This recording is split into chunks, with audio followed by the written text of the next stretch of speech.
By now, it should be obvious that this felonious president and his bumbling band of bitch-made bandits are as weak as a Cybertruck panel, okay? And this really rings true when it comes to abortion rights, especially with that man's latest action of rescinding a Biden-era guidance, which says that, under EMTALA, which is a federal law that requires emergency treatment in hospitals that receive Medicare funding, which is most hospitals, okay? They said under EMTALA, this includes providing abortion care whenever it's needed in an emergency setting. All right? So they rescinded this guidance, and that is pure posturing. First of all, guidance is not binding.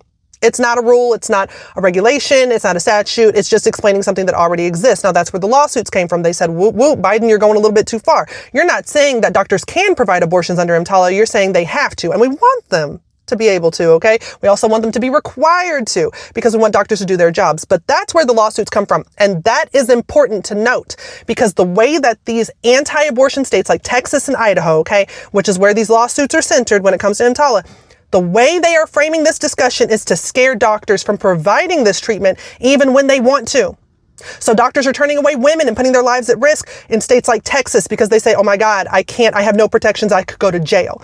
But I want y'all to understand that nobody is arguing this, not even those baby back bitches who represent the anti-abortion states. What they are arguing is that EMTALA doesn't require you to provide abortions in an emergency room setting. That's very different, okay?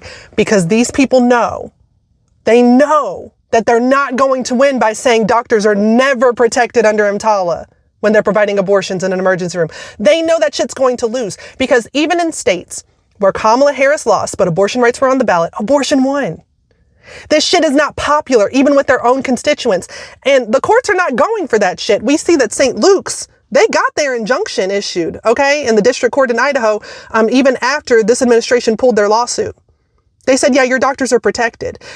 They are using this legalese in a very sneaky way to scare doctors, but nobody, not one attorney, not one state has gone to court and said, hey, our anti-abortion law overrides EMTALA and doctors can never be protected by it. That argument, that's not what's come up. But they understand that a lot of people don't pay attention to that little bit of legalese, and so they're using this to scare providers because they have no legal teeth. So instead, they're playing mind games. Now, I'm not going to say there's no risk. I'm not going to say there's no risk if you're a medical provider who provides an abortion, but I'm going to say that as of right now, they're not even trying to touch that with a 10-foot pole.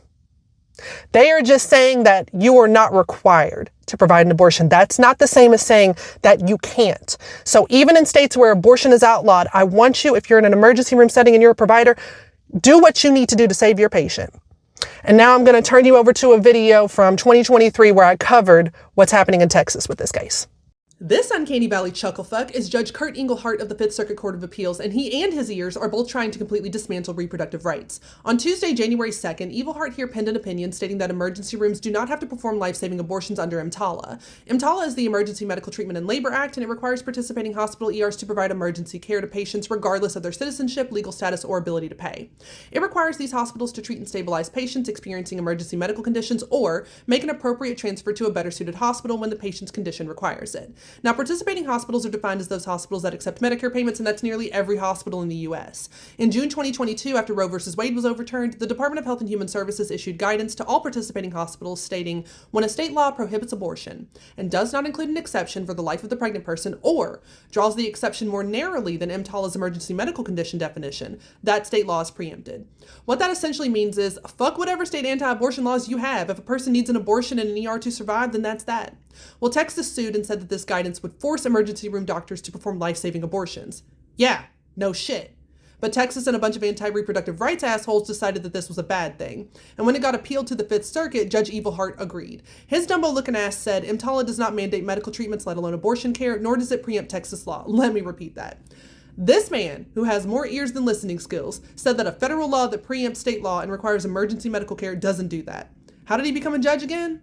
Oh yeah, right. He was appointed by Trump. And despite the fact that Engelhardt portrays himself as pro-life, he isn't. In 2013, he threw out the convictions of 5 New Orleans police officers who had been convicted of police brutality when they murdered 2 unarmed black men and then tried to cover it up. Why did he do this? because 3 prosecutors wrote anonymous blog posts about the case that had no bearing on the jury's decision, and yet Judge Evilhart used that as an excuse for murder. Clearly, life is not sacred to him. Instead, he's just a racist, classist, misogynist prick who I wish would flap his ears and fly straight to hell. And on top of that, he was behind the decision to affirm the Northern District of Texas's opinion that the FDA doesn't have the authority to decide whether it's safe and effective to make mifepristone, aka the abortion pill, available by mail. That case is now being decided by the Supreme Court. It could have huge implications on agency administrative power. That's something that Justice Neil Gorsuch has sought to dismantle for some time. I don't know about y'all, but I'm not confident that far-right lawyers who probably never passed basic chemistry and biology should get to decide what medicine is safe and effective or what constitutes a medical emergency. What's next? Telling hospitals that they have no duty to treat Black pregnant women for preeclampsia? Wouldn't that be so convenient for their plan to populate the earth with all the little alabaster-skinned babies? Clearly, these Federalist Society fuckwads are incapable of doing right by society.